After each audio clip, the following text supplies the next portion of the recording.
плохо зафиксированного грузового люка, который, не выдержав нагрузки, открылся. Системы управления получили повреждения.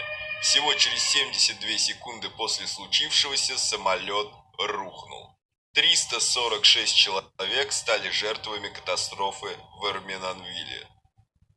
Катастрофа над Индией. Чархи-Дадри. 349 жертв. Таков результат столкновения в воздухе Боинга 747-100Б и самолета Ил-76. Катастрофа произошла всего в 60 километрах от Дели. Ил-76, принадлежавший казахским авиалиниям, снизился с 15 до 14 футов, не получив на это разрешения. В результате он протаранил стабилизатор и левое крыло Боинга. В этой страшной аварии не выжил никто.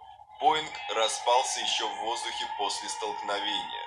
Ил остался целым, однако потерял управление. Рейс номер 123 японских авиалиний.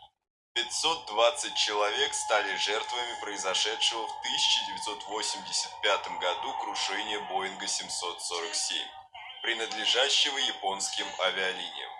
Он должен был совершить полет из Токио в Осаку. После 20 минут полета дали о себе знать технические неполадки. После того, как у Боинга оторвался киль, команда 32 минуты продолжала вести самолет, стараясь стабилизировать состояние авиалайнера. Тем не менее, он вышел из-под контроля и врезался в горный хребет.